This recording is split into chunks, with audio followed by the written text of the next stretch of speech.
원자력안전법에서 사용하는 피폭 저감화 조치를 해야 한다는 용어에 대한 자세한 설명입니다. 먼저 피폭 저감화는 원자력 관계사업자, 즉 회사에서 합니다. 피폭 저감화의 대상은 방사선 작업 종사자, 수시 출입자, 그리고 시설 주변에 있는 불특정 다수의 일반인이 모두 포함됩니다. 피폭 저감화를 위한 조치는 사실 구체적이지 않고 굉장히 보편적이고 상식적인 내용들을 기술하고 있습니다. 회사는 방사선 작업의 특성에 잘 어울리도록 직원들에게 적절한 방호 조치를 해줘라.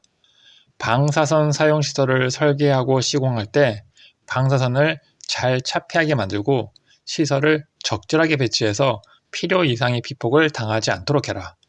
차폐체는 싼 제품 말고 선량 저감에 효과적인 것을 선택하고 납가온이나 집게처럼 선량 저감에 도움이 되는 도구를 사서 직원들이 사용하게 해라.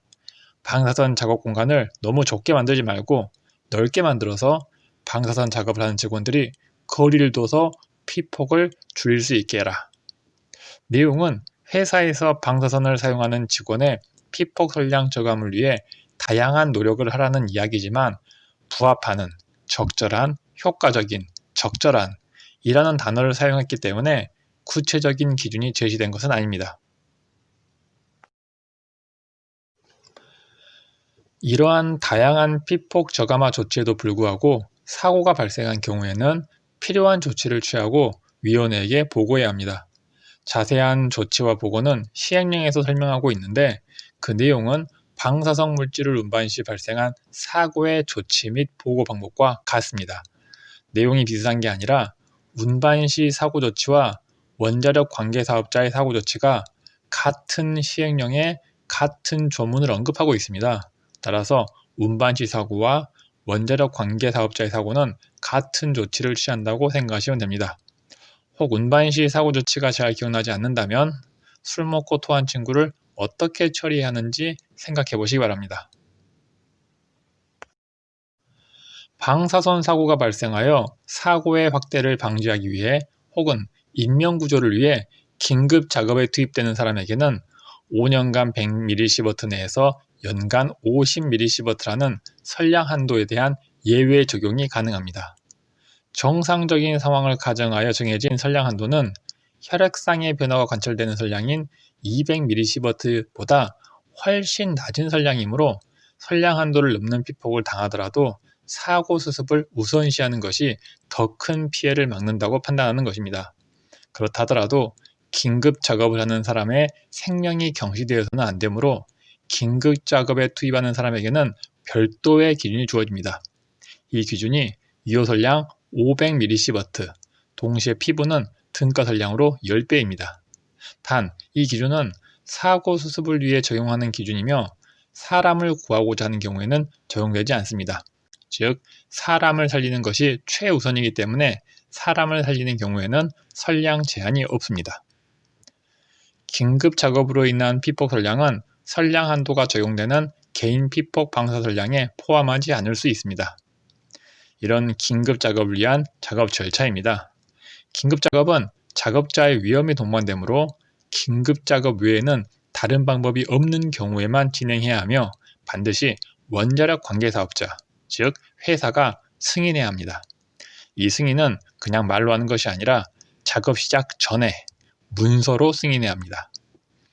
긴급 작업의 목적이 사고 수습과 인명 구조를 하더라도 긴급 작업에 투입되는 사람의 피폭 선량을 가능한 한 낮게 유지하는 수단은 취해야만 합니다. 원자력 관계 사업자는 긴급 작업에 투입되는 사람들에게 투입 전 무엇을 위해 긴급 작업을 하고 있고 이 긴급 작업으로 인해 어느 정도의 방사선을 작업자가 맡게 되며 이로 인해 어떤 위험이 있고 작업 중 피폭을 줄이기 위해 어떤 조치를 구체적으로 해야 되는지 알려줘야 합니다. 이 규정은 방사성 물질, 방사성 폐기물, 방사선 발생 양치를 취급할 수 있는 경우를 규정합니다.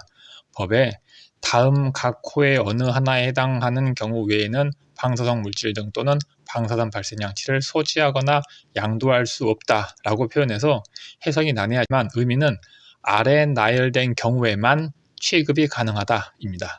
단 국제 약속에 따라 국가가 개입하는 경우에는 예외입니다.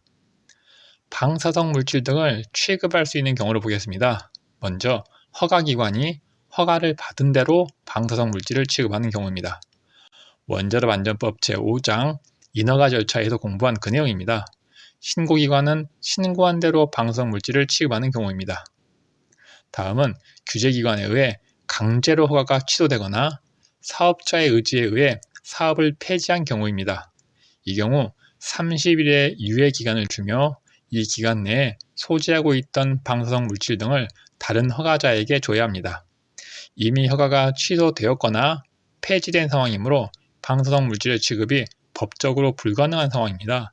그래서 이 조항을 통해 유예기간 30일 동안 소유하는 것을 법적으로 보장하고 있습니다. 동일하게 이 기관은 허가가 취소되거나 폐지된 상황이므로 방사성 물질을 다른 기관에게 양도하는 행위도 불가능합니다. 그래서 유예기간 동안 다른 허가기관에게 방사성 물질 등을 양도하는 행위에 대한 정당성을 이 조항으로 보장하고 있습니다. 다음은 방사성 물질 등을 대신 운반하는 경우입니다. 원자력안전법상 방사성 물질 등을 취급하기 위해서는 허가나 신고를 해야 하는데 이 규정이 없으면 업무 대행자는 방사성 물질 등을 운반을 대행하기 위해서 매번 운반할 방사성 물질에 대한 허가를 받아야 합니다. 다음은 종업원이 방사성 물질 등을 소지하는 경우입니다.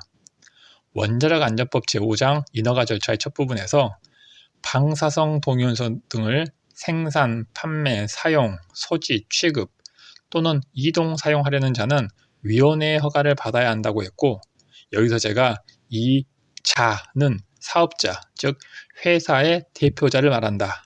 그리고 이 사용 허가는 회사의 대표자에게 주어지고 책임도 대표자에게 주어진다고 했습니다.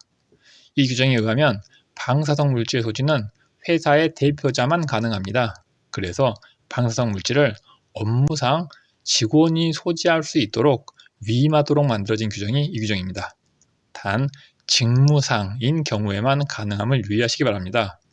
직원이라 하더라도 업무가 아닌 개인적인 사유로 방사성 물질을 소지하는 것은 법 위반입니다. 마지막으로 허가를 받은 회사의 사장님이 돌아가셔서 상속인이 소지하는 경우입니다. 상속인은 원자력안전법상 사업자가 되므로 결격 사유에 해당하지 않아야 소지가 가능합니다. 허가 등을 취소당하거나 사업을 폐지한 원자력 관계사업자가 해야 하는 조치입니다. 먼저 시행령에서 정한 각종 조치를 취한 후 이를 30일 이내에 원자력안전위원회에 신고해야 합니다. 이 신고가 사업 폐지 신고입니다. 취해야 할 조치는 다음 슬라이드에서 설명하겠습니다. 원자력안전위원회는 이 조치가 미흡할 경우 미흡한 조치를 대신 취한 후 해당 비용을 허가 등을 취소당하거나 사업을 폐지한 원자력 관계사업자에게 청구할 수 있습니다. 허가 등을 취소당하거나 사업을 폐지한 원자력 관계사업자는 이제 더 이상 원자력 관계사업자가 아닌 일반 사업자입니다. 따라서 방사성과 관련된 모든 흔적을 없애야 합니다. 먼저 가지고 있던 방사성 물질과 방사선 발생 장치는 다른 허가자에게 양도해야 합니다. 아무에게나 양도할 수 있는 것은 아니고 해당 방사성 물질이나 방사선 발생 장치에 대한 허가를 받은 허가자에게 양도해야 합니다. 개봉선언을 사용하는 사업자는 오염을 제거해야 합니다. 그동안 방사선 관리구역이었던 장소가 일반 구역으로 바뀌므로 방사선 오염이 전혀 없어야 하기 때문입니다. 방사선 관리구역의 오염 기준은 표면 오염도이고 방사선 관리구역에서 반출되는 물건의 오염 기준은 표면 오염도의 10분의 1입니다. 방사선 관리구역에서 일반 구역으로 바뀌는 기준이 현재 없지만 백그라운드 수준으로 되어야 한다는 것이 규제기관의 입장입니다. 방사성 물질에 오염된 방사성 폐기물은 방사성 폐기물을 유일하게 받아주는 경주에 있는 방패장에 넘겨야 합니다. 이온구 보존대는 방사선 작업 종사자의 건강진단 기록을 한국원자력안전재단에 인도해야 합니다. 보존기간이 5년인 수시 출입자의 건강진단 기록도 사업의 취소 또는 폐지로 인해 5년을 채우지 못했다면 안전재단에 인도합니다. 개봉선언을 사용하는 기관의 경우 오염 상황을 측정한 기록도 인도합니다. 물론 방사성 물질에 의한 오염이 모두 제거되어 깨끗하다는 결과가 제출되어야 합니다. 이 서류를 제출하면 안전재단에서는 어떤 서류를 인도받았다는 내용의 서류를 발행해 줍니다. 그러면 허가를 취소당한 혹은 사업을 폐지한 사업자는 방사성 물질 또는 방사선 발생장치, 그리고 방사성 폐기물을 양도한 서류와 오염을 제거한 서류, 그리고 안전재단에서 받은 서류를 허가증과 함께 원자력안전위원회에 제출합니다.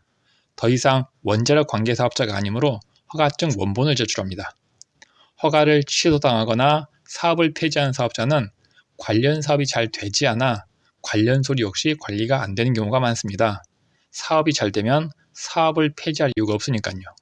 이렇게 서류 관리가 안 되어 허가증이 없다면 혹은 분실했다면 허가증을 재발급 받는 절차를 취하는 게 아니라 분실사유서를 제출합니다.